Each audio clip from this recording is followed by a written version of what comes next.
Good evening. My name is Sonia DeBulio, and I have the very distinct pleasure of serving as the Director of Alumni Relations for this outstanding faculty.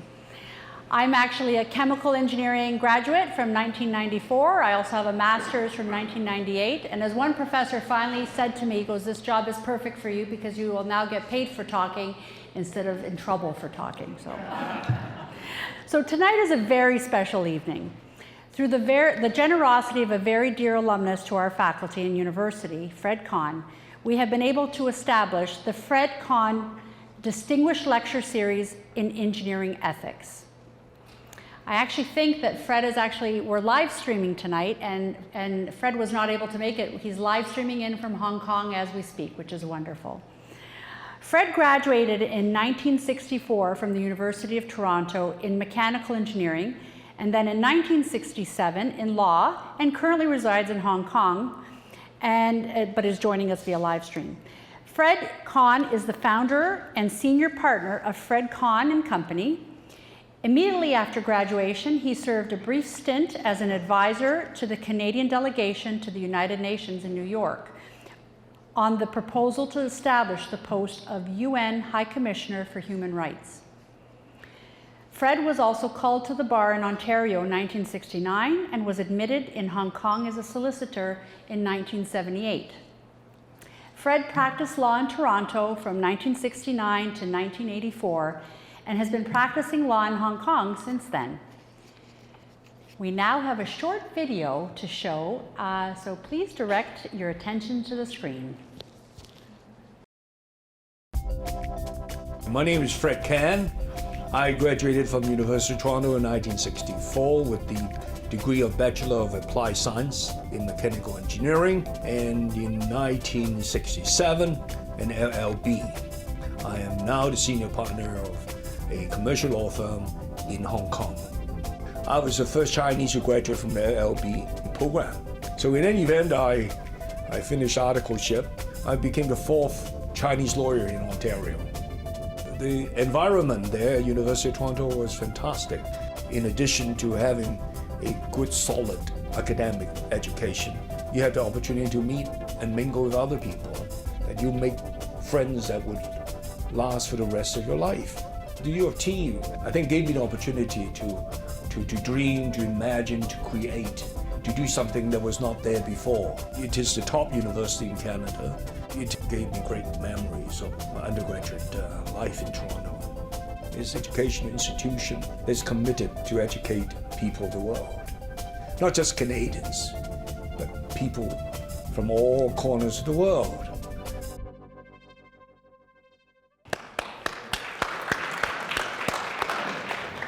I think you'll all agree with me that Fred is very passionate about the University of Toronto and his Faculty of Engineering and the Faculty of Law. So without further ado, it gives me great pleasure to introduce Dean Yip, the 14th Dean of the Faculty of Applied Science and Engineering. He's an alumnus of the faculty. I don't know if I'm going to tell you what year, because then you'll do the calculation. He's the former chair of IBBME, the Institute of Biomedical and Biomaterials Engineering, and most recently he was the university's Associate Vice President International. Chris is a huge advocate for experiential learning, where science, technology, creativity, economics, and design come together for a positive change to make the world a better place, all while keeping in mind the context of the societies we serve, both here at home and around the globe. He has offered to have coffee with every student. How many students in the house? Any students in the house? With every student who would like to during their time here at our faculty, which really speaks to his commitment to understand their journey, connect with their future alumni, and provide mentorship. I also know for a fact that he meets with a lot of alumni for coffee, so line up and you get your ticket for coffee. He's also an advocate for ensuring our faculty, staff, and students embrace a global mindset. As you can see, we are really lucky to have him as Dean. I'm a big fan. Please join me in a warm welcome for our new Dean, Professor Chris Yip.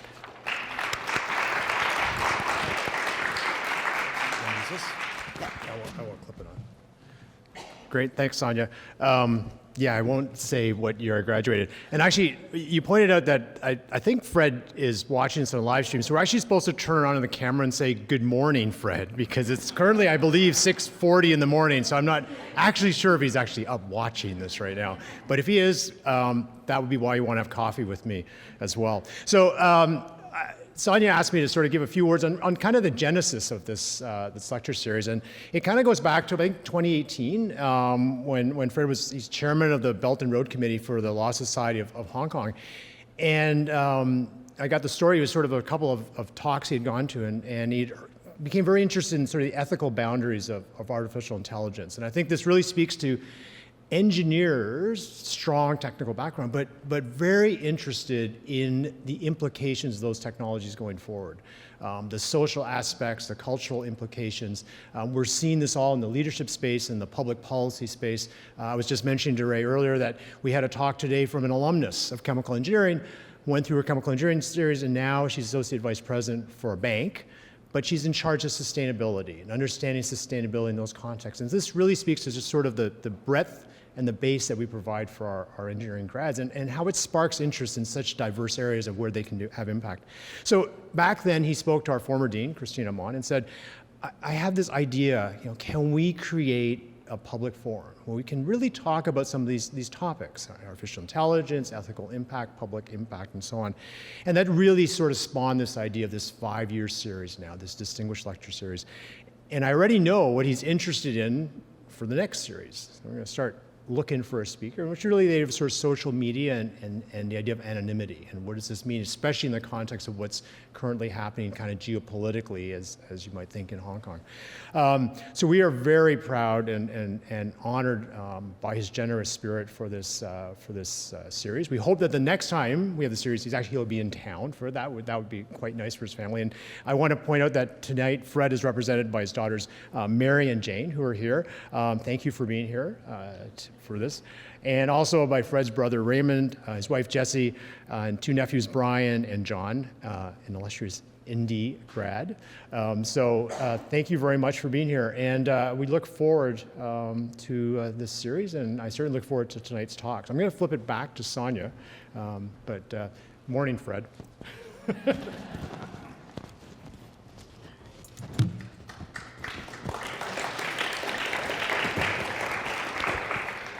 Thank you, Dean Yip. I'm delighted to now welcome to the podium our lecturer for the evening. Our inaugural lecturer is Professor Rob Irish from our newest department, the Institute of Transdisciplinary Studies of Engineering Education and Practice, otherwise known as ISTEP. Rob was the founder of the Engineering Communication program here at the University of Toronto. He directed the program from 1995 to 2008. During his time at U of T, he taught in every department of engineering. Currently, he teaches first-year design and communication and engineering and society to the engineering science cohort. His recent work explores the intersection of worldview, ethics, and engineering, which we can all agree is a very important subject. Rob is the author of 2 textbooks, Engineering Communication from Principles to Practice, co-authored with Professor Peter Weiss, and Writing in Engineering, A Brief Guide. Without further ado, please join me in welcoming Professor Robert Irish.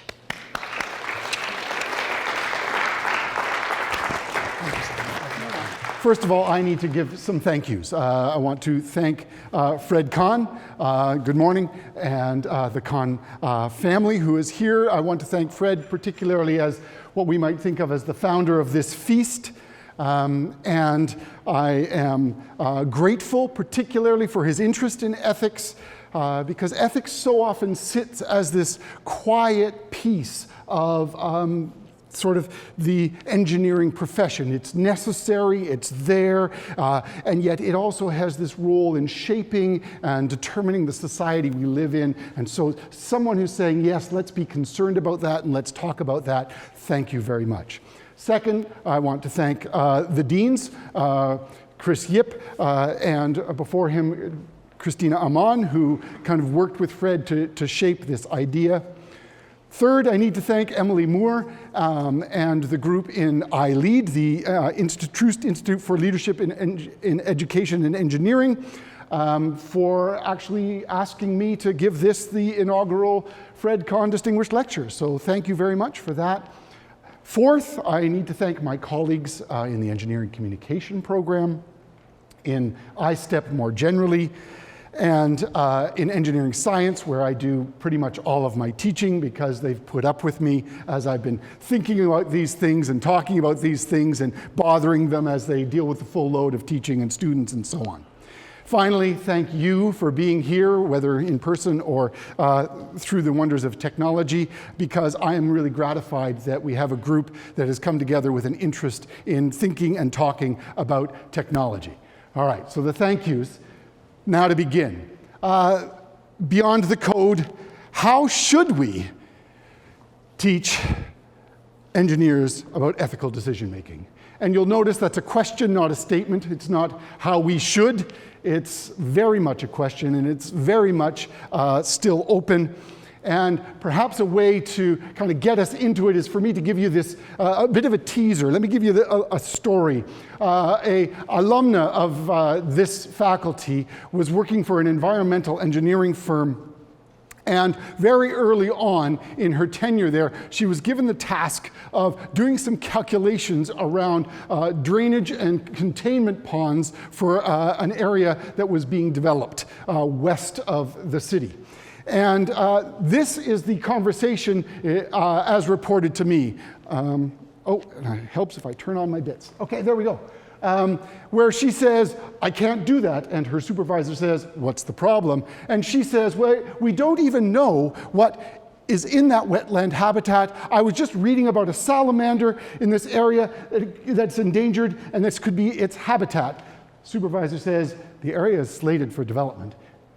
She says, but what about plant species that might be affected? He says, that's not our concern here. She says, whose concern is it? And he says, just do the calculations.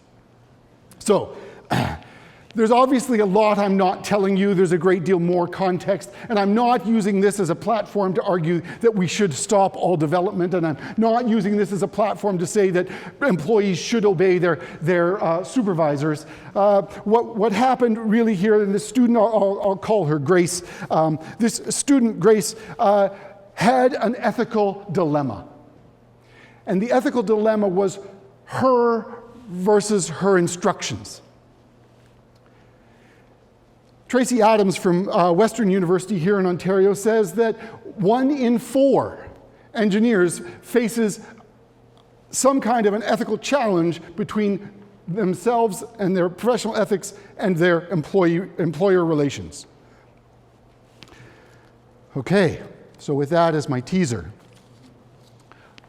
let me give you a sense of where we're going to go tonight, a little bit of where we're headed.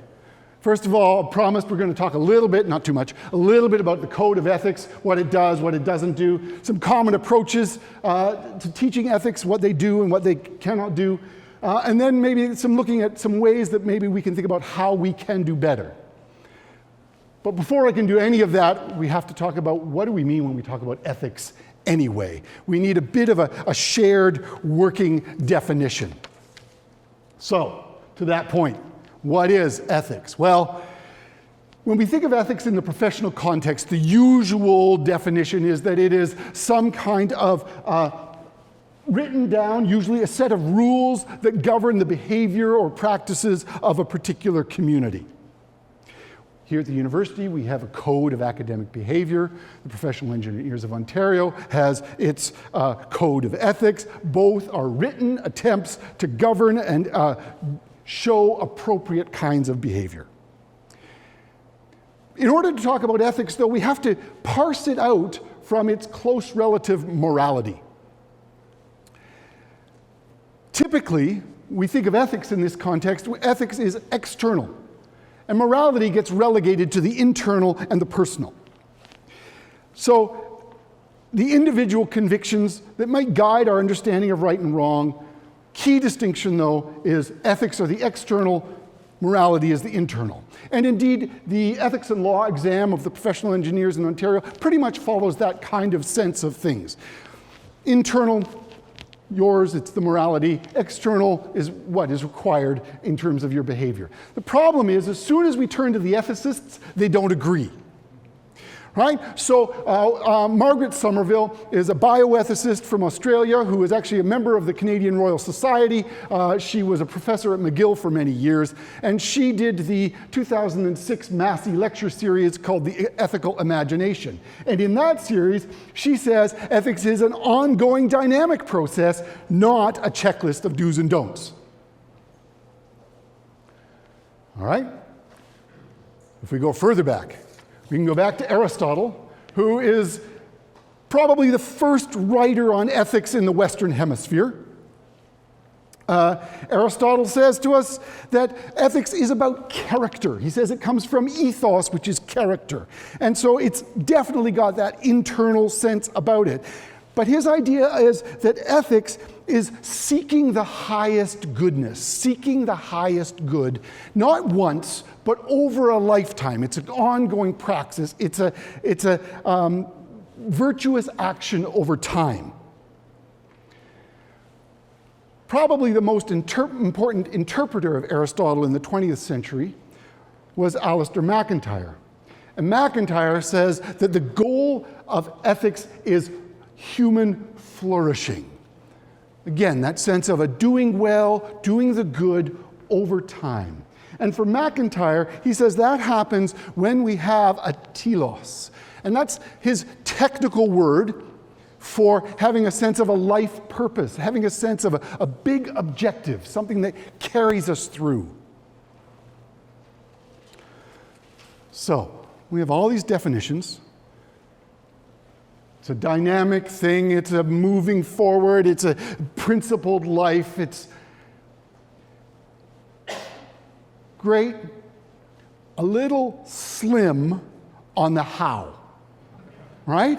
A little slim on the, it's all well and good to have a long-term objective, but how? So something about that takes us back into the code. The code attempts then to regulate that act and give us the how, but says nothing about the character.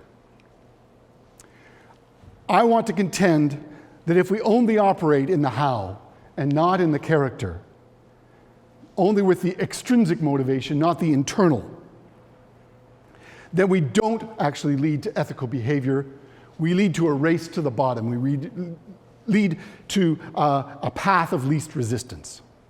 So I'm going to say we've got to hang on to that uncomfortable mix of the moral and the ethical. We need to hold the two together. Let me illustrate this perhaps with a notorious example. In 2014, researchers at West Virginia University discovered that the emissions from Volkswagen diesel vehicles were 20 to 40 times above the American limit. It took almost 2 years from that discovery till the vehicles were stopped and the largest recall in history began. Throughout that process, VW hedged, equivocated, and sidestepped. Indeed, the longtime micromanaging chairman of the board, Ferdinand Paes, and his protege, the CEO, Martin Winterkorn, both walked away completely unscathed from the scandal, while many beneath them lost their license to practice, lost their jobs. Meanwhile, under their leadership, and I'm going to go out on a limb here and say almost certainly with their knowledge, VW developed a software cheat that would detect when the vehicle's emissions were being tested and bring them into line with a huge loss in efficiency. No driver would ever drive a vehicle that was that inefficient. Huge loss of efficiency in order to be clean. And it would hold for just the number of cycles for a test, and then the cheat would stop. Okay, how could that happen? I know that German engineers do not wear the iron ring, but They do make commitments to public welfare. They do have responsibility to their employer and to fairness and loyalty of their employer. But what if the company culture is one that cannot brook any failure? What if the company's idea of good is putting an affordable diesel vehicle in the American market? What if the American limit on emissions is seen as a ploy, a protectionist ploy to keep out a foreign competitor? And finally, what if you're the engineer and there is praise to be won for coming up with this breakthrough clean diesel that will make a significant mark in the marketplace? All this to say, ethical question is wound up with real-world concern. Never easy to parse. Seeking the highest good is complicated precisely because it is a dynamic process. The good that I may be confronted with or I may be seeking, may be confronted with the good that someone else sees, and they may not recognize my good. All right, so with that kind of in our head, let's look at the code. We're in Ontario Code, Professional Engineers Act, Section 77. I'm not going to read it all to you. I'm assuming that many of you have seen this before. Many of you have committed to upholding it. This is the first two of the 8 statements, provisions in the code. But I think the first 2 alone are enough to suggest some of the challenges that a code of ethics bumps up against very quickly. The first challenge, I'm going to say, is the connected challenge of authority and definition. So who is it who gets to define fairness? What do we mean by loyalty? Who gets to define public needs? What do we mean by public welfare? And what do we do, second challenge, what do we do if loyalty and fairness are actually in conflict? Third, and I can't even point to a line here, who speaks for those that cannot speak, like the environment, like species at risk? And fourth, what are the engineer's responsibilities around unintended consequences on the use of a product that goes far beyond what they may have anticipated? And I think as we move into the world of artificial intelligence, this becomes particularly important. So, the code certainly gets interpreted by the discipline committee of the PEO, who seeks to do due diligence and to investigate the hearings, and I don't really have any right or desire to question the work that those people do. I trust their expertise, I trust their diligence and their credibility, but what I do question is the ability of a code to guide ethical behavior. Our contemporary context, where the flap of a butterfly wing in Canada can lead to a tsunami in Indonesia, where a face aging app in Canada can lead to an identity theft elsewhere. When we have these kinds of contexts, it becomes difficult to figure out how to work that with a code.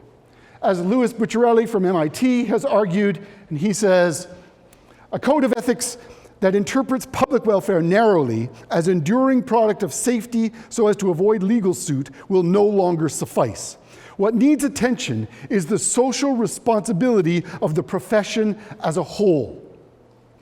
So fundamentally, I'm with him. I do not see this as a failing in the code, but a failing of the possibility of code. Such critiques of codes are by no means new, of course. At the very least, they go back as far as the biblical St. Paul. He said, in discussing the law, I find this law at work. Although I want to do good, evil is right there with me. For Paul, the answer was divine grace. And I would actually argue that when you see the work of the complaints committee of the PEO, you actually see a certain amount of grace, where those members who have a complaint against them have an opportunity to address the complaint to make things right before having to go to discipline. However, if we are to empower our students to act ethically in a world where codes are at best far behind the technology and incapable of addressing the broader questions of social responsibility, where do we turn to make our way forward? Well, there are some moves we've tried. We've tried the here are the rules, so follow them approach. You see this when you see team design projects with attribution tables, or you see a lecture on plagiarism, or perhaps you see a situation where the code itself is introduced, kind of like I did a few minutes ago with you. Such things are as likely to lead students to lie as to behave well. There is absolutely no research that supports their efficacy at all. There's one down. Shoot. Second one we try. The case study approach. And this one on first blush would seem to be better. We look at cases and we say, what can we learn from cases? What can we gain that we can use from the past to help us in the future? If we can't learn from history, we're doomed to repeat it. That kind of idea. And yet cases have been pretty thoroughly critiqued. Here's one critique from Langdon Winner, who is a longtime theorist about technology, and he says, look, courses on professional ethics tend to focus upon relatively rare, narrowly bounded crises portrayed against an otherwise happy background of business as usual. Unfortunately, what such moves often do is to bracket the realities of daily work in favor of hypothetical situations that are comforting because they are so remote. Ethical case studies tend to be so remote from our students, and they tend to be, business generally is good, this situation is the bad moment. It puts everything back into the realm of what gets called microethics, the ethics of the individual, without any sense of the larger social responsibility, structural ethics, what gets called macroethics. So that the context of Volkswagen is not considered merely the behavior of a few engineers. And then we have a third approach, which I call the theory approach, and we can talk about Kantian duty ethics and Aristotelian or Confucian virtue ethics, and we can talk about deontological ethics, and we can talk about libertarianism, and we can talk about utilitarianism. And have your eyes glazed over yet? Because if they haven't, you have more stamina than our students.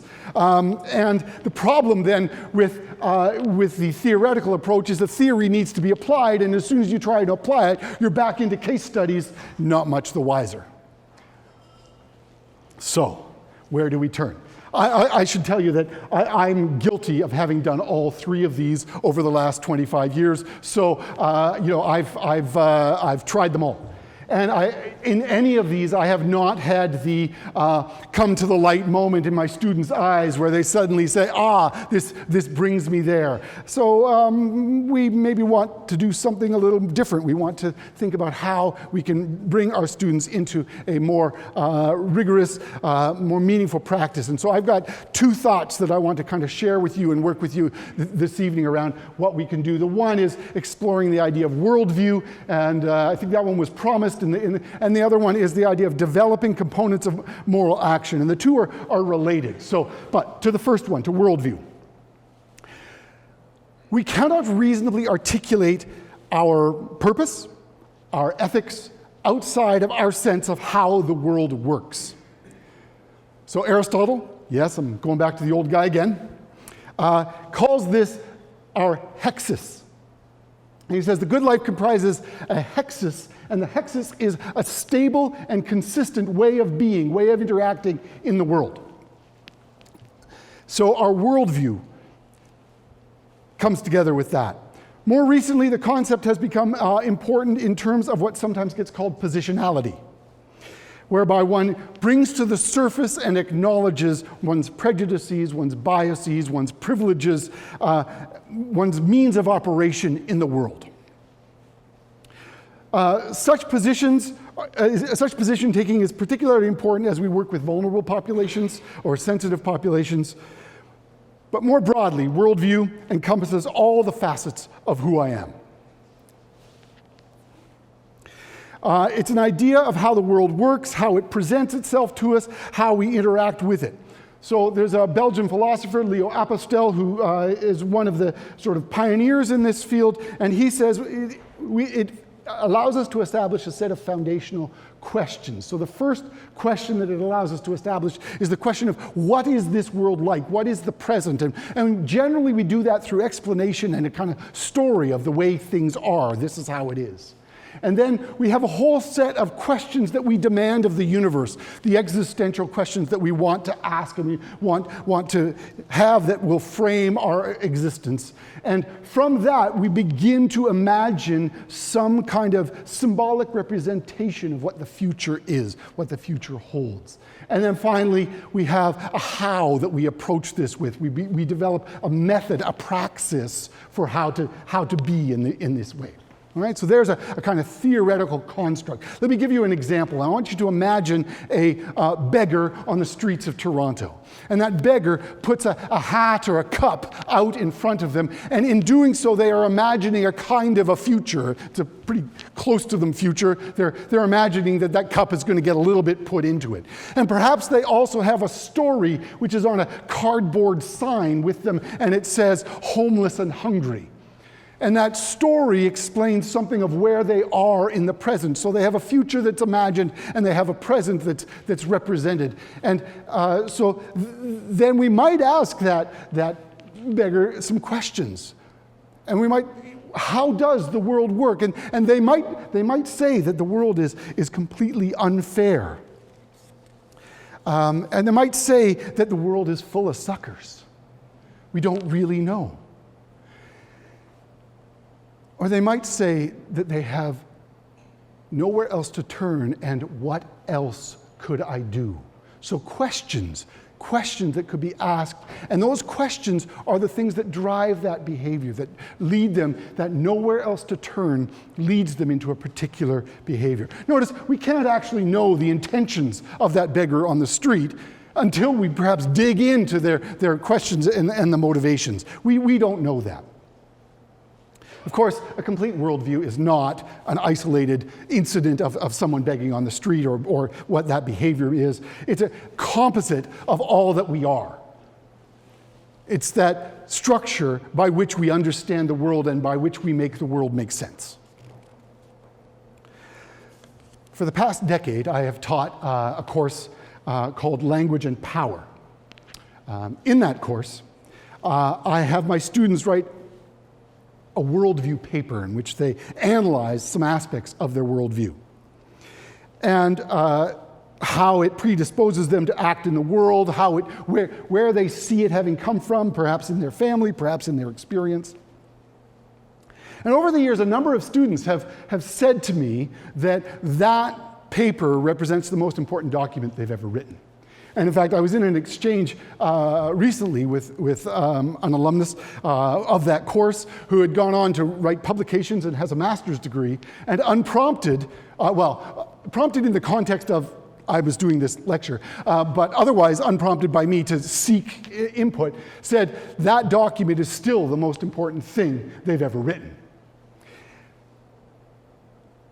So, understanding one's worldview is a valuable and important exercise, and it's a piece of what allows us to step into the world and behave in a way that is consistent with ourselves, with our personhood, and that is going to be a foundation for ethical behavior. All right, hold that, because I want to move on, and I want to talk about the other piece and then bring the two together, okay? So the other piece is this idea of the components of moral action. This is a concept that comes from a moral psychologist named James Rest. About 40 years ago, he developed this idea of a four-part framework for moral action. And he says, look, it can be fairly simply explained this way. So there's moral sensitivity, which is the awareness that a situation actually has an ethical component. There's moral reasoning, which is that sense of thinking through to say, what is the good? What is that ideal action that I should be taking? There is the moral commitment, in which we're saying something like, how does the ethical compare with all these other competing concerns? And then there's the moral courage, which is having the ego strength, the character to actually do the action that all that thought process has led us to.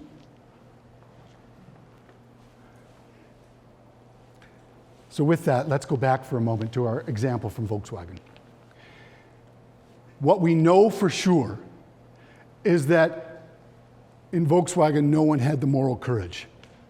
For 5 years, that vehicle was produced and sold with no whistleblower, no internal concerns in the company, and the cheat was expanded from Volkswagen to Audi to expand the market. If we look at that in terms of the moral action there, we can see that any sense of moral action was overwhelmed by the countervailing forces of the company, of the good, the positive recognition, perhaps the money, perhaps the fear of reprisal from a company that was notoriously ruthless.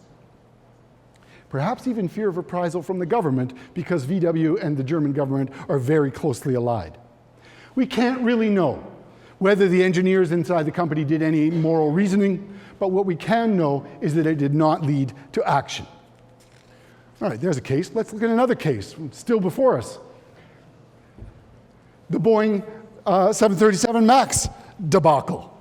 Okay, central to this story is something called the MCAS, the Maneuvering Characteristics Augmentation System, which is supposed to detect an elevated angle of attack. The plane is going up too fast and is likely to stall, and so it pushes the nose down. All right, that's the fundamentals of what it did. Why did they put that in the plane? They put that in the plane so that the 737 MAX was more similar in feel for the pilot to the 737NG, the plane it was replacing. So the pilot feels like they're driving the same plane, even though the engines are in a different position, even though the structure of the plane is different. It also means, by making the planes feel similar, Boeing saved on having to have pilots train on the two different planes. By not telling the pilots about this MCAS, and by making it impossible to override it, Boeing undermined the likelihood of a pilot being able to compensate for a false indicator. By making the MCAS respond with only a single angle of attack sensor, Boeing violated the requirements for safety and redundancy. To make matters worse, Boeing convinced the Federal Aviation Administration, the FAA, that they should be able to certify their own plane. And the underfunded FAA was agreeable, likely because Boeing has been a good corporate citizen and was an American company with a good track record until now. So, before we get lost in the technical weeds, which I'm likely to get wrong anyway, let's return to our question of ethical decision-making. Moral courage. Moral courage, first one. The company acted after the first crash. Immediately, they got on it, they started working, they started to try and understand. They probably underestimated, which would suggest weak moral reasoning, but probably underestimated the severity and the actual risk. Moral motivation and commitment. Boeing and the FAA actually did know that the risk posed was unacceptable, but they didn't ground the plane.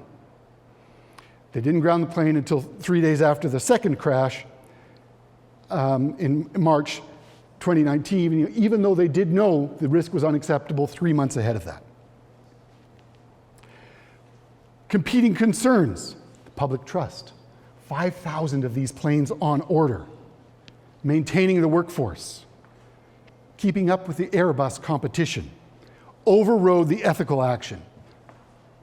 To know and not to act demonstrates a lack of moral integrity. Moral reasoning, we can guess at, but we can't really know. Moral sensitivity. In trying to make the two planes feel the same, they seem to have misjudged or neglected the idea of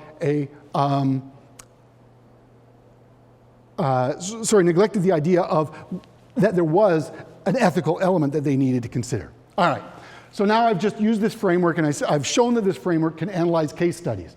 Hang on.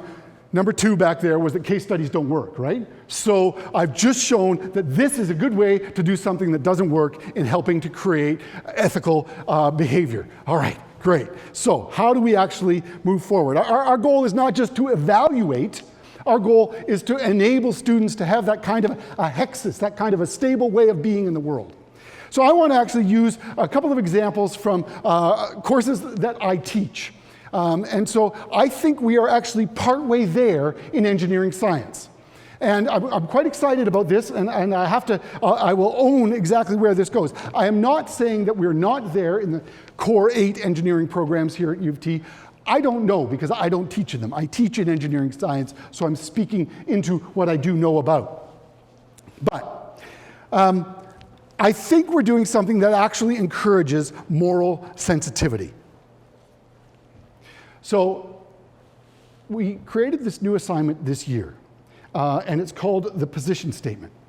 And it's in the first year design course in second semester, so the students actually just handed them in about 2 weeks ago.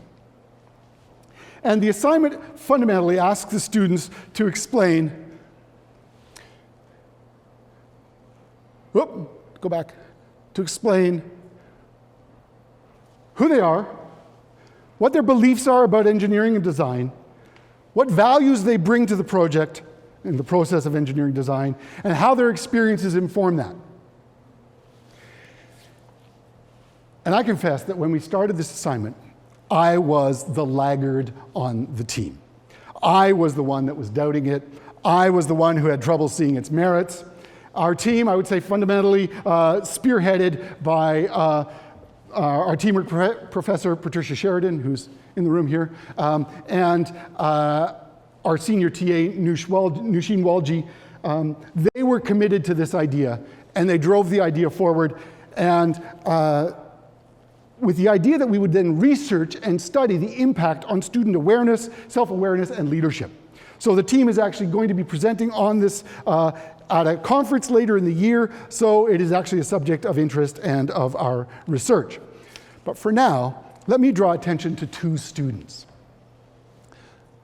One student submitted their assignment, and alongside it, submitted this as a kind of comment to the professors. The student writes, "I chose to go over the word time limit because I have never received such a self-reflective and introverted project that inspired so much reflection about myself, my past, and my influences. I wanted this position statement to represent how much I have learned about myself when forced to really explore and write it down." Notice that in this 2 sentences, I can see the student exhibiting some ethical decisions. Moral sensitivity, they're aware that they're breaking a rule and working it through. Ideal decision making, decided that to heck with the rule, the ideal thing for me to do is to do the best for myself in terms of understanding myself. Commitment, taking the ethical stance of it doesn't matter what the assignment says to do, I'm doing it anyway. And action, handing it in even though they might be penalized for handing in an oversized assignment. So moral courage all the way down the line. Here's a second example. This particular example is actually, this is a still shot from a video. And it's one of those kind of whiteboard videos, you know, where different things come up. And what is so fascinating about this in this video is that in just over 3 minutes, this student takes us into understanding what is important, what drives them, what enables them to do what they do. So you can see that they're concerned about accessibility. They believe in the importance of simplicity and the power of creativity. All that clearly explained, playfully explored, creatively drawn. These students are positioning their worldview into the world of engineering design. Now, admittedly, I am cherry picking. If you want more, you're going to have to wait for the paper that does this with more rigor. But what has happened is that this idea of understanding your position now is being woven into all of the assignments in the course. So it's not just that they did this and it's a one-off, well done, go away. It's that now they are constantly being encouraged to think about how they stand in the world as a first-year engineer. So second assignment that we have the students do, and this one's a little older, and it's interesting because it gets quite reframed by having the position statement, is something called a set of field notes. For these notes, the students go out into the community across the city of Toronto and observe the community in action, and then they interpret the significance of what they find. So this forms part of a community finding activity, which then leads to the design projects that they then work on for the remainder of the semester. So it has a ripple effect for them as they go forward in their design inquiry and their design thinking. And we prepare the students for it in a number of ways. We first, in the fall term, we get them to do things on campus and observe on campus. Then we also get them watching videos and analyzing and interpreting what they understand to be the community's concerns as they watch a video. We have them do mock phone calls to practice making first contact with a community that they might want to encounter. And then we give them a bit of coaching around vulnerable populations and how to make sure that they and the community remain safe, and then we let them loose.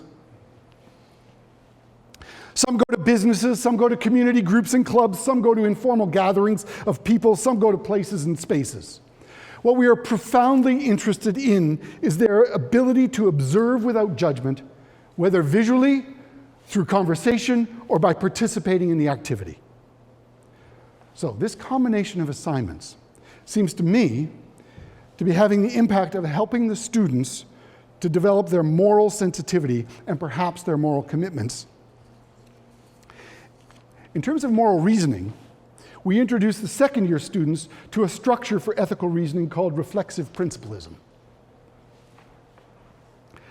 which has been developed by Andrew Brightman, who's an engineer at Purdue, and Jonathan Beaver, a philosopher at Central Florida, based on work in biomedical engineering.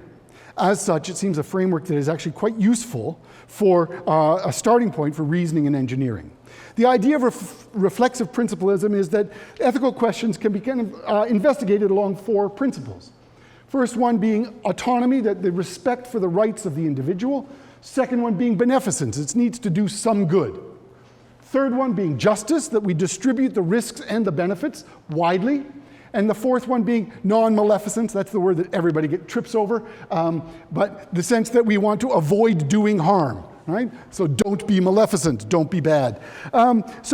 These four principles come together, and you can kind of envision it as a kind of a Cartesian plane of of ethical reasoning, where we have stakeholder impact and we have harm and benefit, and we want to begin to think through that, and obviously something that fills the plane is going to be better. Now, the objective of reflexive principlism is that we become reflexive. That is, it's done as a reflex as opposed to done with a huge amount of thinking about it. This aligns well with the idea of motivation and commitment. So if we come back to this idea, we can now see we've got this idea of reflexive principlism that we can put to work, and we can see that we've got some assignments which maybe help with moral sensitivity, so we can get our students reasoning, we can get our students being attuned to some of these situations. The challenge lies on the other side, right? The challenge lies on that left side where we have the courage to act. And I'll be honest, this one still stumps me, but I'm convinced that it comes back to some understanding and some working with our worldview. We know that the sensitizing that comes through these activities gives students a sense of empathy. We know that the moral reasoning allows students to think through an ethical challenge with something like reflexive principlism. What we need to be moving forward to do is to figure out how we can allow students' sense of selves, sense of integrity, to enable them to step forward and to step into the world of making ethical action. So, that to me is still a need and still to be addressed. I want to take us back to the alumna Grace, who was concerned for the Jefferson salamander. Because what Grace did was she did the calculations that her employer required. And on her own time, she went and walked the site. And she had this divided desire between, on the one hand, wanting to find evidence that this was a habitat for the Jefferson salamander so she could say, stop. And on the other hand, being afraid that if she saw the Jefferson salamander in this site, that her conscience would be ill at ease. Very shortly after this, Grace went back to school to get a master's in environmental science. And her logic was this. She says, I want to be the one deciding on what to do with the wetlands, not the one forced to drain them. Her decision shows both her moral courage and her telos, that longer-term purpose in life. And moreover, by pursuing a life in line with that purpose, she shows that hexis, that stable and consistent way of seeking the good in the world. Surely that's the sort of flourishing that we want for all of our students. So, I know that this evening I have raised more questions than answers. I know I have thrown at you some theories that maybe need to be stirred about a bit. And I know that I am very short on solutions. But we are at the university, and the university is a place that revels in the unanswered question. For all our work in progress, for all our sense of developing moral courage, for ethics and decision making, we're still here, we're still working on this enterprise, and I think one more time, it's probably worth going back to Aristotle, because Aristotle says, education is the best provision for a well-lived life. Thank you very much.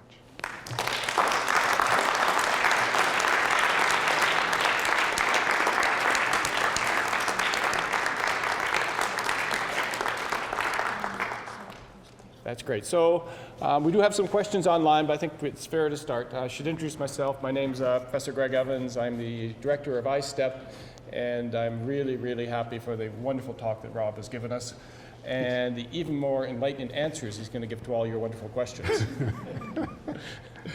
So we'll start with that provocation. Who would like to ask the first question? Yes, and if you can introduce yourself as well, that would be wonderful.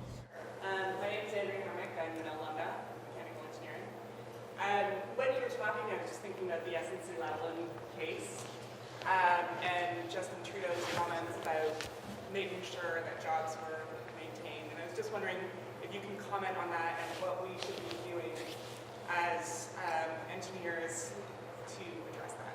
Okay, so the question is about the SNC-Lavalin case here in Canada and Justin Trudeau's comment about protecting jobs. And I know there is at least one SNC-Lavalin employee in the House tonight. I don't claim any great expertise on the details, because I'm not up on all the details of that case, but I do think that that case does speak to one of the challenges of conflicting worldviews, right? So SNC-Lavalin kind of is in trouble for work done in Libya, which is a country which has a very different structure and set of understandings of worldview. And so when we see those worldviews kind of come into collision, it gets difficult. So what is the moral action that we want to have in hand? What is the ethical stance that we want to take in our behavior? And will there be economic consequences? Yes, there might well be. So I guess I would say that, I have to be true to the ethics that is built in the community in which I live, and exporting that becomes difficult, and dealing with a contrary one also becomes a challenge. So challenges all round, but I think actually worldview is kind of at the heart of that challenge. That's not really an answer. That's a good sidestep. I don't really have much more, though. I'll go for one one Okay. online and then Okay. we'll come back to the room. So we have a question here. Did Boeing, VW, GM decide the risk was acceptable, or did they underestimate the likelihood of the consequences and thereby suggest that the risk was acceptable? So did they knowingly do it, or was it that they figured that the risk was so rare that it made it acceptable? Well, so I think the cases are actually quite different in that regard. So I think the VW case, the decision was that if it's good enough for Europe, because the car came close to meeting the European standards for emissions, if it's good enough for Europe, it darn well better be good enough for the Americans too, even though they've set a number which is ridiculously lower than that. So in terms of the Volkswagen, I think it was a calculation on their part. But in terms of the Boeing, I don't think they anticipated the risk, and it raises some interesting challenges and questions about the fact that they didn't anticipate. The fact that they didn't have redundancy seems to me just bad design, but the fact that they didn't anticipate the risks maybe is less obvious in that case.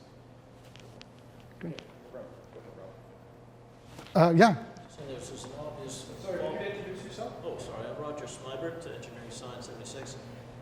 There's a follow-on course, if you want to call it that, in terms of practical applications of ethical behavior in business in a global view, where there's cultural and regional differences in the way entire cultures of businesses operate, which perceive ethics in an entirely different way than we do.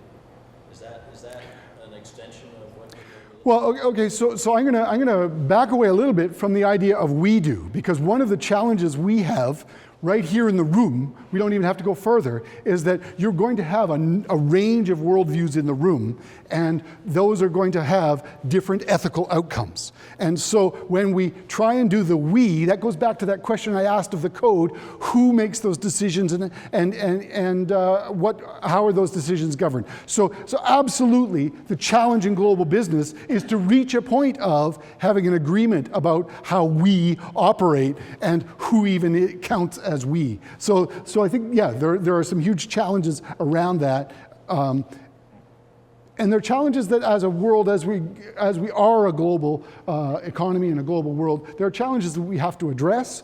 But I don't think we have anything like the systems in place to allow us to address them particularly well. So I don't think it can come back to the individual. I think it has to be addressed at a level that is system. And I don't think we have those in place. I have a related question here online. So, in your experience, have you observed whether all students' worldviews are equally prepared for life of ethical action, or is it the hope that the worldviews will change as the students become more aware of their moral commitments? And you're teaching first-year students, sir. Well, so I actually teach first-year Eng Sci, second-year Eng Sci, third-year Eng Sci, and an elective course. Those are kind of my populations. Maybe I can address this with a story. I had a workshop for the third-year class and had a group of the electrical engineers, and we had an ethical case study, interestingly enough, that we were working with. And one of the students looked at this case study, and their comment was, well, I know what my answer should be from engineering and society, the one course that deals directly with ethics, but I also know what it should be from my second-year design course. And saw those as a complete contradistinction. And it pained me. But I think there is something where, as a unit in the university, we aren't even on the same page. And that our students are thereby getting very mixed messages as they proceed through the program and encounter different kinds of activity. So, this is something where I think we could work to do better at deciding, in a sense, as a school, how we're going to make ethics play out through 4 years. So are students all equally prepared? No, not a chance, is the short answer. Cindy, I see.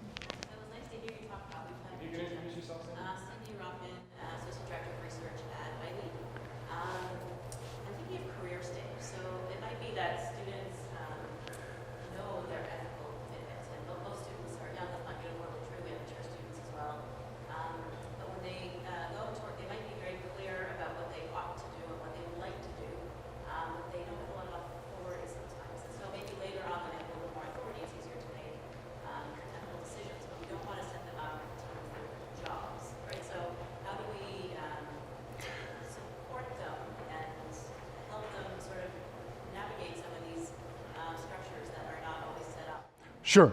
Sure. So the question is about the career challenges. I'm just making sure that people online can hear that question. So the question is about the career challenges that we don't want to set our students up to lose their first jobs by having very strong sort of stances when they have no power and no authority in an organization.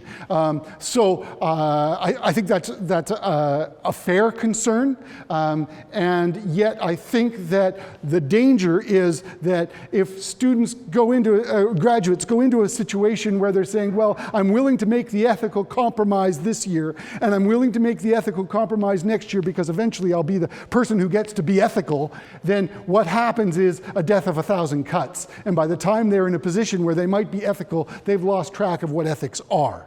I guess I want to encourage the students to be as bold as they can in the positions of low power, and to determine how they can push back. That requires a great deal of savvy, and that's what my course Language and Power is, funnily enough, about, is some of those kinds of negotiations that you need to be able to do. So yes, I mean, it is certainly a challenge. I don't want us to prepare students for jobs which then compromise who they are. I want us to prepare them to go out and be world changers. I'm an idealist in that regard. So, do you have any more online? So, okay, Matt. Yeah, kind of jumping off of this question. I mean, the command to do the calculations is a powerful one, and I think one that students internalize, and one that sometimes I come up against when talking to students. It was interesting that the alumni who responded to that command, her response was to kind of shift into environmental science masters to be a decision maker. As you say, power is a huge part of this tension between making moral decisions and moral actions in a career context. And earlier you mentioned kind of shifting focus onto changing elements of systems that kind of constrain people from making decisions where they're disempowered or empowered. So I'm just wondering, like, if there's, and I think the position Natalie's statement does this to some regard, but if there's room in these students' educations to have those kinds of conversations about imagining different kinds of career paths or different kinds of roles that they can take or different kinds of ways of pursuing their education that may lead them toward positions where they have more power in terms of making decisions and setting ethical frameworks rather than doing the calculations and being in a position where they're essentially subject to. Yeah, so this is again, to try and summarize, the concern around, or using the example of my case of the environmental engineer who had to do the calculations that she didn't want to do, and how do we then enable our students to shift into the positions of power, like go back and do the degree in environmental science that would allow them to have a different seat at the table. And I mean, yeah, we want to have those conversations with the students so that they have the wherewithal to know that these things are possible. You know, so I think that becomes an important part of things, and to be culture changers. I mean, I think, you know, we are University of Toronto.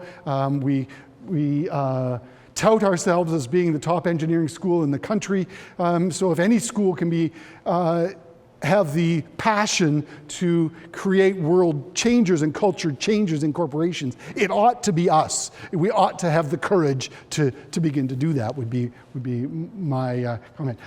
Marilyn, is it? Yeah, we chatted with Marilyn Smith. I sit on the Professional Engineering Ontario Council and I'm a practicing engineer in the world, and mining, which has a and I just wanted, we chatted a little bit before this, but, you know, I see a huge role in professions that young engineer should, instead of quitting, you know, necessarily going on or doing, she could also use if that supervisor was an engineer, complain because his ethics were not where they needed to be. So, Right? So, like, I just wanted to understand in terms of the role yeah. of the profession to kind of collectively shift behavior and culture of the profession. Right, so a junior engineer could, rather than quit, complain and take on, in a sense, take on her supervisor. or quit and complain. Yeah. The challenge with that is that the supervisor was right that they were working with a tract of land that had already been approved for development.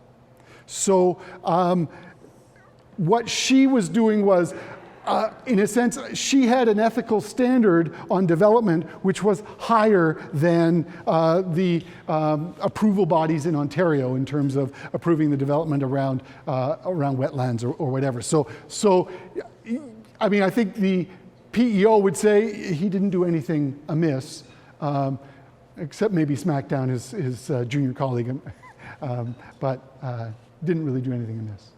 So. Civil engineering grad and president of PEO this year. So in your talk, I'm reflecting on what is the role of the regulator in this, and I value your comments on the code of ethics. But it's also what can it be and what should it be, and how do we articulate that?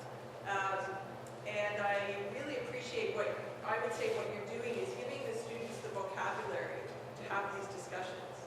Because those of us who graduated a long time ago, I'm not sure. I mean, I would say personally, I'm just developing that vocabulary now as I start thinking about these things. And I had the opportunity in the summer to go to an engineering change lab that was focused on ethics, which was just fabulous, talking about microethics and macroethics, which really started me thinking. And one of the reflections I had was with engineering companies that are public companies, how do you square the obligation to protect the public versus the paradigm that it's for the shareholders, and is that not in conflict with our ethical obligation as a professional? And is that discussed at all? So I see it as an exciting time, and I reflect on what our role is as a regulator and how can we articulate that better. So that's a question for you guys. How do we articulate that better? So from the president of the PEO question of how do we articulate the challenge of expressing the perhaps division, and I'm going to come back to your example of the stakeholder versus the public interest. And sometimes those things, the ethical conflict lies in the mismatch there. I'm an optimist. I think we're coming to the end of the era of the tyranny of the stakeholder. I'm seeing the business hands jump up in the room. But there is a concern and requires some balance around that. The initiative around the Sustainable Stock Exchange project, which is a UN project, which is at this point voluntary for stock exchanges to sign on to. I think there's 100 or so worldwide stock exchanges that have signed on, where companies that are registered need to then account for their moves toward a more sustainable future. Those kinds of things are ways in which, within the current structures, we might make progress. But in terms of giving our students vocabulary, I'm all about that. I absolutely. As I said, words are important. Right, the goal here is to sort of provoke good discussion so we can have it afterwards. So I'm going to say one more question, because that way everyone can ask their questions after we adjourn to Rob, and he'll just tell you some questions. Gentleman in the back of the room. Thank you. Paul Canary, I was a Sim grad, and I spent my career at the World Bank, so I know corruption.